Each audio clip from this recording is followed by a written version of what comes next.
This time of the year last year, Team of the Seasons went from 20k to 60k in just 2 weeks. So in today's video, we're going to be talking about the investment in discard Team of the Seasons. So just before the video does start, a quick little ad on a trading service I offer over on Twitch for the cheapest trading guides out there for just £4, €4, or free with Amazon Prime. You'll receive daily trading and investing guides covering PlayStation, Xbox and PC with an array of methods covering all budgets. And I've been trading for over 10 years, making over 100 million in multiple different FIFAs, and now for the last 4 years I've made 10 million coins in just the first month. So in today's video, what we're going to be doing is talking about buying discard Team of the Seasons, because last year they did really well during Ultimate Team of the Season and just after Team of the Season expired. So to start off, what we'll do is we'll just show you the trend of what happened last year. Here's cost. I've checked multiple other sort of discard Team of the Seasons, they all did the same thing, so it's not like this guy really rose for a link investment or anything like that, maybe objectives or whatever. They didn't. All discard Team of the Seasons did this, which is why it is a nice trend. So he basically got dropped in the Team of the Season that we're coming up to. So obviously today we got the Serie A and the NWSL.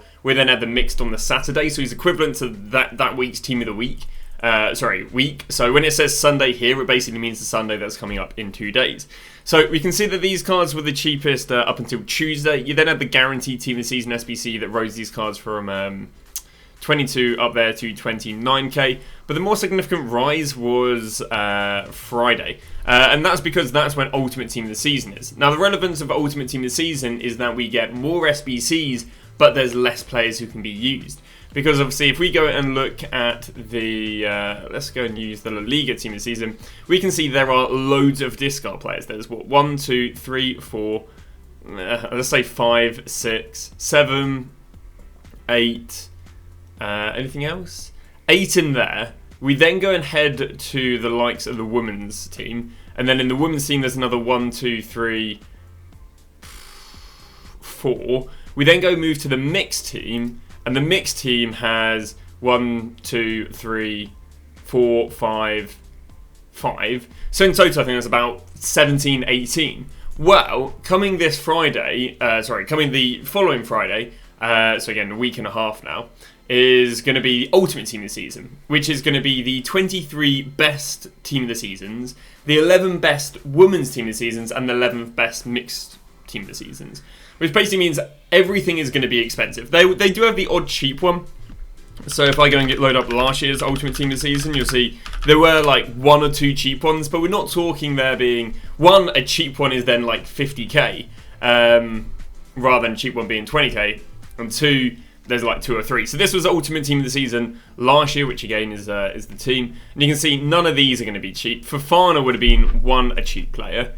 None of these would have been cheap. None of these would have been cheap. None of these would have been cheap. None of these would have been cheap. And Testegen would have been cheap.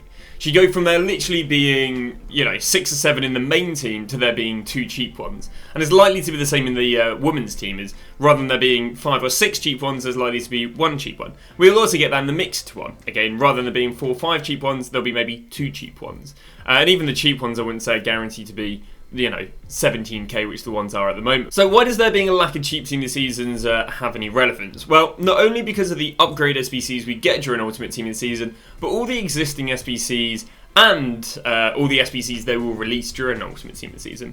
So for example, if I go and look at the player SBCs, obviously these have got 13 days on them, but we've only got 7 days until Ultimate Team of the Season. So the thing is, a lot of the existing SBCs and obviously the SBCs that are going to come out in the future are all requiring Team of the Season or Team of the Weeks, but Team of the Seasons obviously are going to go and basically there'll be no cheap Team of the Seasons next Friday, and then obviously the Friday after that they'll be out of packs, which is why they do so well. You can see it on stuff like Yaya Toure right here. He requires 3 Team of the Season and Team Weeks. Now we'll actually cover Team Weeks a little bit later in the video, and they'll have their own video in a few days time when I think they're a good investment.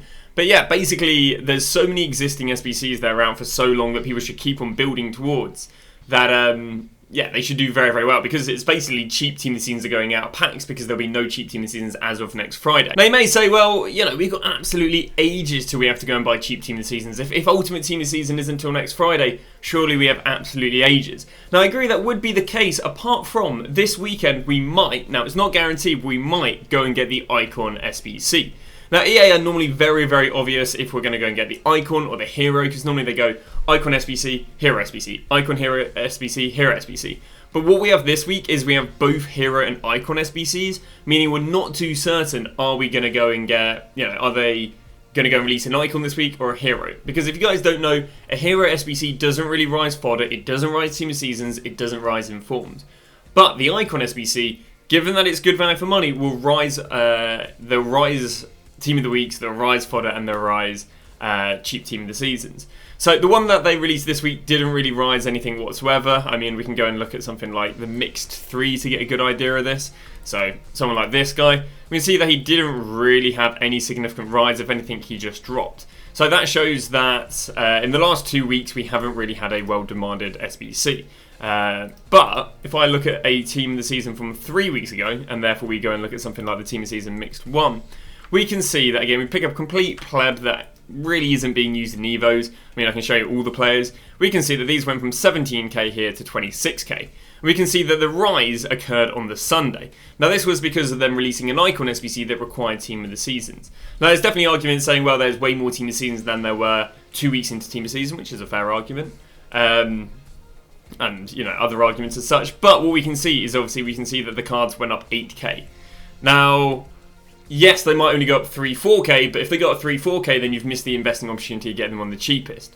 So that's why you need to be looking at investing in these cards, I'd say, the Friday or Saturday, because we'll go off the presumption that we might, again, not guaranteed, get the Icon SBC on the Sunday, which may start the rise. Now, if they have a significantly good rise, I would say, you know what, you can go and sell them probably when the SBC is repeatable, which is, I think, either the Tuesday or the Wednesday. So obviously it comes out on the Saturday. They rise for the Saturday from like 18 to 22, but then the second time it's repeatable by looks of things on the Tuesday, they then do even better. There is an argument that there is a sell time on the Tuesday, and maybe you go and buy them back on the Thursday and then hold on to them. Or what you do is you just hold on to them on the Tuesday because they kind of dropped more significantly Friday, Saturday after. Because there won't be any cheap Team of the Seasons impacts, more than likely, the likelihood of them dropping is a lot less. Now, all the requirements that require Team of the Seasons basically require Team of the Seasons or Team of the Weeks. What I will say is last year's SBCs that came out during Ultimate Team of the Season didn't actually have this. I'll show you in a sec from last year's Team of the Season SBCs, but obviously this year's Team of the Seasons do let you use any Team of the Season or Team of the Season moments, and it's likely that these are going to be the requirements for Ultimate Team of the Season for the both Ultimate Mixed, Ultimate Women's, and Ultimate Guaranteed. On top of that, we do receive more SBCs or upgrade SBCs requiring specifically Team of the Season during Ultimate Team of the Season than we do during the base, like the Serie A or the Prem. So as a result, there's more demand there. So here are the SBCs that we got last year during the Ultimate Team of the Season. So we start off here, and the first SBC that was released during Ultimate Team of the Season last year was the 90+ player pick. Remembering again, there's going to be a lack of cheap Team of the Season packs. That was requiring one Team of the Season, and it would have been semi-repeatable if I'm not wrong, if not just unlimited repeatable. We then head to the next SBC, which was the Team of the Season or Team of the Season Moments upgrade, which again was repeatable. We can see right here that this required a Team of the Season. It also required a minimum of 286s, which apparently led 86s to go extinct. So we'll cover fodder in a video in a day or two. But yeah, another interesting observation right there. And I believe one of the main contributing factors towards them going extinct. Also going to get ourselves some player SBCs. If we scroll down here, we can see that we got Rodri Champions League. Now, I don't think it's very well demanded, but again, we can see that they're requiring Team of the Seasons and Team of the Week. So again, another thing rising him right there. We then move to the rest of the world Team of the Season upgrade. Now, the thing is, this isn't the same as this year's. This year's is the best players from the mixed. We can see this because it says it on EA's website. Whereas last year, it was just another old team. So the requirements for this pack is a lot more likely to be more expensive, and as a result, require a Team of the Season this year than it did last year. Last year was just an 85 rated squad, but that isn't, again, that's just seen as like another minor league, rather than this year, it's the best of the minor leagues. We then move to the 93 EFIG/com upgrade pack. We can see again the requirements right there are requiring yet another Team of the Season. And then we move to the last one, which is where I think, is it where they re-released it? No, the first one was a pack, and then they went and released it as a pick. And again, we can see the pick requirements right here was requiring yet another Team of the Season. So there's so many SBCs being released that are just requiring Team of the Seasons, yet there are no cheap Team of the Seasons in packs, and because there's no cheap Team of the Seasons in packs, these cards just rise and rise and rise. So these players just rose and rose and rose. So when Ultimate Team of the Season started, these cards already went from 22 up here to 27. Well, by the end of the week of Ultimate Team of the Season, these cards then went from 27 to 35, but the week after Ultimate Team of the Season, where I imagine they're still being required for SBCs, yet there's nothing in supply. They then went from 35 and they got all the way up there to 60. So that's how they kind of rose, from 20k to about 60k in 2 weeks. So it's definitely a sort of card you're going to have to be patient on. It's not going to be one of these cards that doesn't rise in 48 hours and then you're telling me that these investments don't work and I don't know what I'm talking about. You can see that, you could have bought the card here, it didn't rise for 48 hours, said it didn't really work. And then, it did really well there. It's just something to be patient with. Now, again, you also have to appreciate this year there does seem to be a lot more supply of Team of the Seasons with Team of the Season moments and them letting you use the red player picks. So do be aware of that. Also, there is the argument, well, they're not going to do very well. I mean, you can see right there, by the way, they required a lot of Team of the Seasons, not Team of the Seasons or Team of the Weeks. They did obviously have the Rodri where they allowed a Team of the Season or Team of the Week, but we can see with a lot of these Team of the Season upgrades, EA isn't letting you do a Team of the Season or Team of the Week. But I do think Team of the Weeks are going to be a good investment very soon, but I will cover that in another video. Now, the reason they're going to be a good investment very soon is because if I scroll down to the Team of the Week tradable upgrade, it's only out for another 19 days.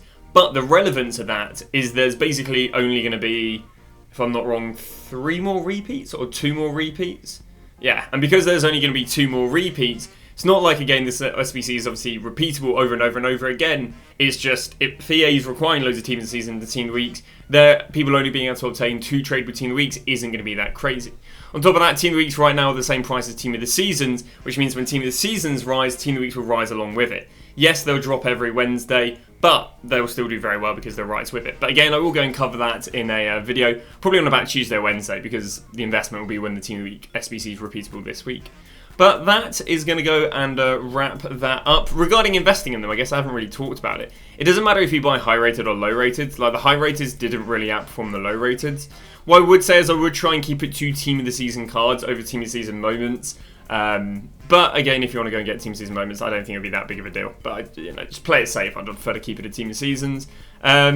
Yeah, that's about it, really. There's 88s, 89s. You basically have, I'd say, until Saturday to make this investment. If we don't get the Icon SBC, you probably have till, I don't know, like Tuesday maybe to make this investment. But yeah, to play it safe, I don't think these cards really drop much more from 17, 18k. Especially if you bear in mind and look at 88s and 89s. These cards have barely dropped from these sort of prices all Team of the Seasons. Yeah, and as a result, they're not expected to drop much more. So that's that. Thank you very much for watching, and we'll see you guys tomorrow with a brand new video.